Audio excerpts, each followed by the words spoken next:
Welcome to the 71 set, the highest checkpoint you can start at within Pilgrim's Traverse.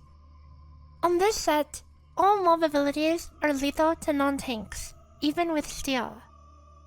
Note that generic telegraphs that are easily avoidable will not be mentioned, but they are equally as dangerous. Let's take a look at what we're dealing with. Similar to other deep dungeons, floors 71 to 73 have a high rate of landmine spawns. Use sight to reveal these, and then use them to your advantage to kill mobs faster. It's recommended to use witching when pulling larger amounts of mobs, but with how many landmines typically spawn, you can get away with small pulls most of the time. First off is the Huldu patrol. All this does is fracture, a small point-blank AoE.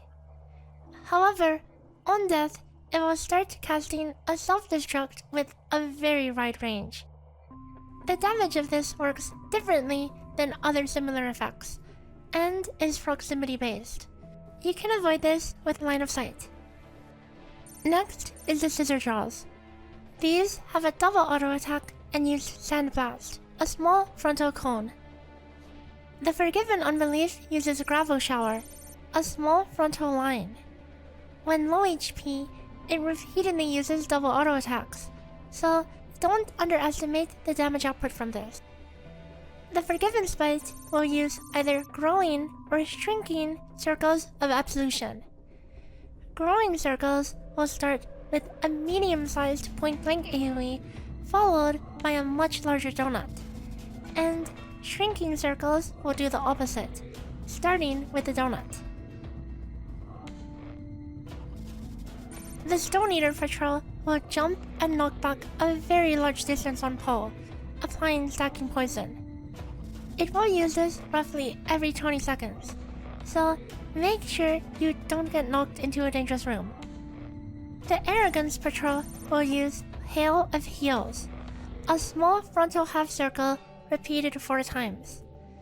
While it's very easy to avoid, it can be easy to lose track of in a large pull, so be careful. The Worm uses Earthquake, a medium-sized point-blank AoE. Unlike other worms, this one doesn't have an enrage.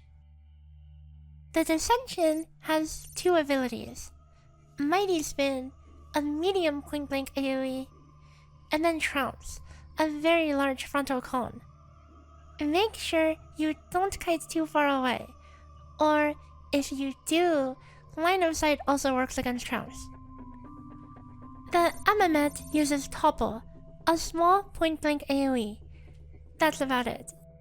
The Forgiven Corruption, similar to the monkeys on EO, use a room-wide AoE out of combat with a very long cast bar. This is lethal and can be avoided with line of sight. When pulled, it will cancel the cast, and in combat, it only uses Forward Barrage, a small frontal cone. However, it also double auto attacks with decent damage, so watch your health. The Forgiven Slander has 2 dangerous abilities: Metamorphic Blast, a large frontal cone, and Orogenic Storm, a medium targeted circle, which locks on to your position at the start of the cast. Stay close to this for easy dodging, and move away from your current position when it uses Orogenic Storm. The Forgiven Vanity is a copy pasta of the Malika's Well dungeon boss, doing either a screen-wide donut attack or a cross attack, both of which do not have a cast bar. The cross attack will create large glowing triangles in the directions it'll fire off in, and the donut attack will create a blue glow and a large ring. The boss of this set is the Forgiven. To non-tanks, this boss's abilities are lethal without buffs, but with Steel or Bark Bomb, you will be able to tank one mechanic. Additionally, this boss is one of the only places where Purification is useful in the entire dungeon, as getting hit by some mechanics inflicts bleed that will likely kill you otherwise. The primary mechanic is a combo attack where the boss's whiskers glow, and it uses Roaring Rain or Perilous Lair. Roaring Rain is a donut AoE, and Perilous Lair is a large point-blank AoE. The half circle in the direction of the whiskers will also be attacked at the same time. After this, the boss will use Stalking Static, creating a coil of lightning balls that creates a massive explosion at the end. The coil always shapes the exact same. Make sure to run to the opposite end of the final bit to avoid the AoE. Dodge another whisker attack after, and then next is the Prowling Deathcast. One of two messages will appear on your screen. If it says, "Death approaches all who dare tread forth," you will gain Doom stacks by moving, instantly KOing you at 8 stacks. You will need to keep your movement to a minimum as you dodge the next whisker attack. The hardest variant of this pattern to dodge has the front whiskers and Perilous Lair AoE. Focus on moving in a diagonal to a point no further than the halfway mark on the boss in order to keep your movement to a minimum. The other Prowling Death effect comes with the message, "All who deny light are condemned to death."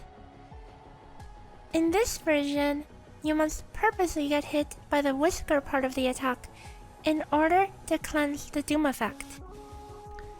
That is to say, avoid the circle or rain AoE from Perilous Lair or Roaring Rain, and stand in the half of the arena where the whiskers are facing.